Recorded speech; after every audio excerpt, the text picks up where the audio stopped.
A esta hora quiero saludar a Héctor Chámez, profesor de la Universidad de Georgetown, columnista de Infobae. Héctor, buena tarde, gracias por acompañarnos. Hola, Idania, gracias por invitarme.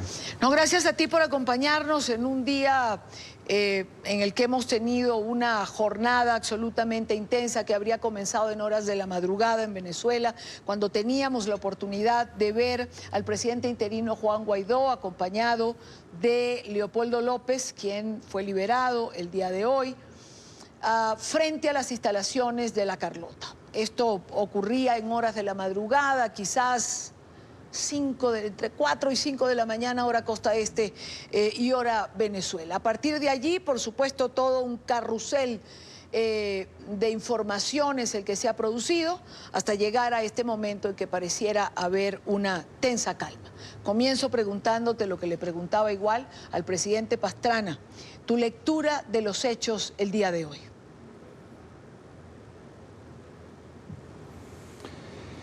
Mi lectura es de confusión fundamentalmente. A la mañana era inminente la salida de Maduro, que dicho sea de paso no se sabe dónde está tampoco.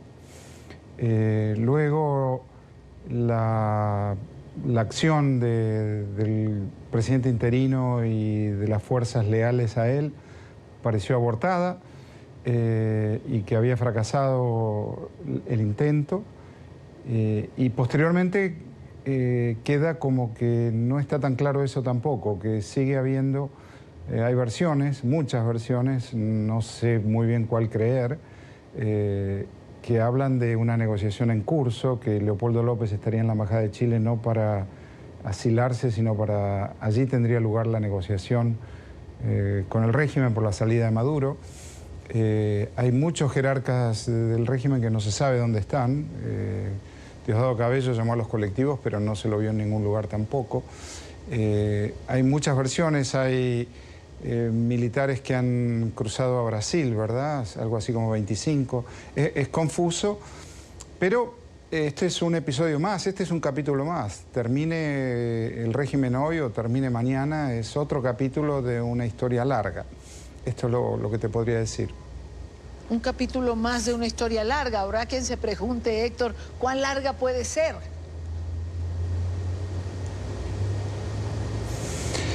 Bueno, lo menos posible, siempre, lo más corta posible, pero bueno, este no es un régimen dispuesto a abandonar el poder. En cualquier otro escenario de otro país, situación semejante habría significado la salida de Maduro, la salida de su gabinete, un cambio de régimen inmediato, una negociación para una transición, que es lo que está pidiendo además Guaidó y la Asamblea Nacional en su conjunto. Pero esta no es una entidad política dispuesta a negociar políticamente. Esta es una entidad de otro tipo, lo hemos hablado muchas veces, está documentado, es una organización criminal en control del aparato del poder en Venezuela. Héctor, el Grupo de Lima se ha reunido, ha emitido un comunicado, lo leía yo hace unos minutos, pero el presidente Pastrana tiene un punto y quiero irme contigo con eso. El presidente Pastrana insiste, porque lo hemos tenido 2 veces el día de hoy, primero en la transmisión conjunta con nuestro canal aliado RCN Noticias y ahora que ha compartido conmigo aquí en NTN 24 en la tarde, que la OEA es un organismo absolutamente importante y necesario en este momento. Y él insiste y ha solicitado al presidente Duque o al canciller Holmes Trujillo que convoque una reunión extraordinaria del Consejo Permanente de la Organización de Estados Americanos. ¿Estás de acuerdo con este planteamiento? Sí, absolutamente de acuerdo. El Grupo de Lima es un grupo ad hoc, no tiene fuerza ni tracción institucional, no tiene sanciones, no tiene, por supuesto, el peso de la OEA, que es la organización que agrupa a todos los países del continente. Y en ese sentido, creo que sería una buena medida y llamar a un Consejo Permanente para tratar esta emergencia, que es otra emergencia más de esta larga crisis, como decíamos recién. ¿Alguna información de si está planteado que la OEA convoque esta reunión del Consejo Permanente? Te lo pregunto porque, por ejemplo, Escuché el la grupo versión.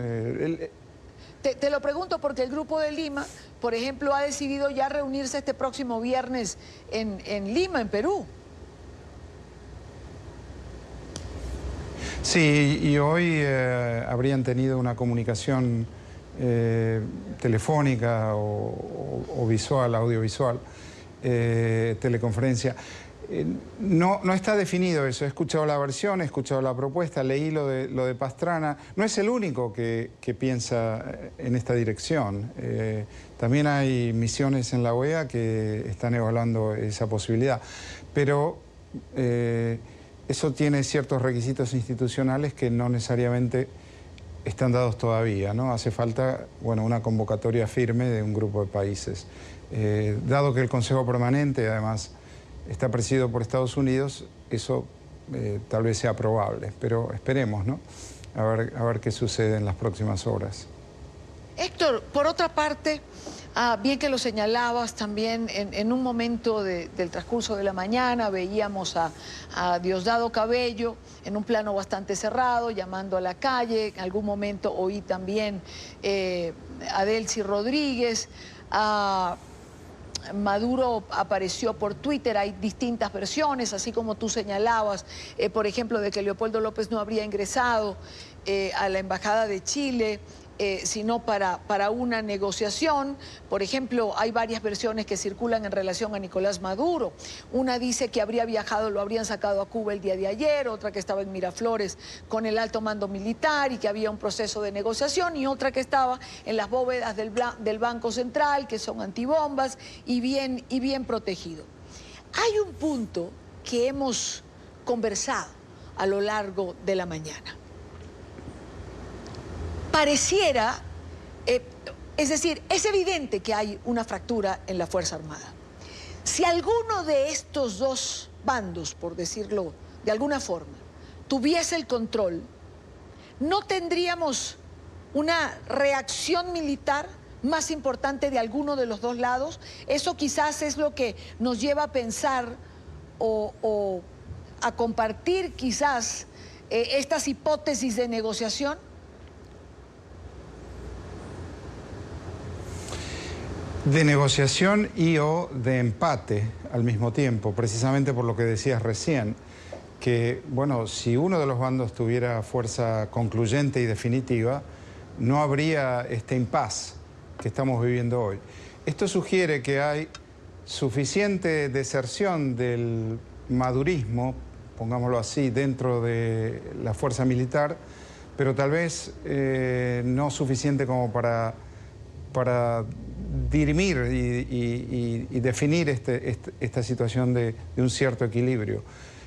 Por eso tiendo a pensar lo que dije al comienzo, que es un capítulo más de algo que no parece que termine hoy, pero que va en dirección de un final, sin ninguna duda. Va en dirección a una transición democrática, yo espero. Bueno, has acotado que esperas, porque justo te iba a preguntar, ¿qué nos dice que vamos en camino de una transición? Es decir,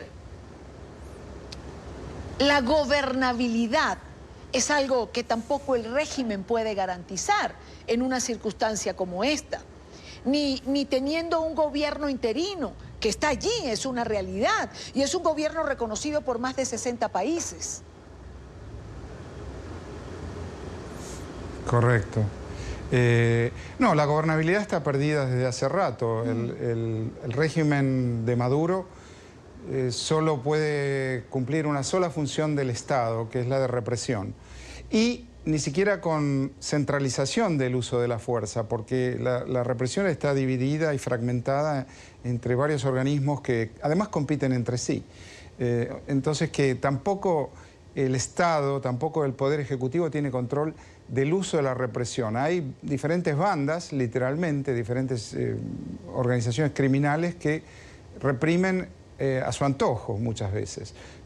Cabello hoy estaba llamando a la calle a los paramilitares, a los llamados colectivos, que, bueno, son banda de choque de ciertos grupos del gobierno.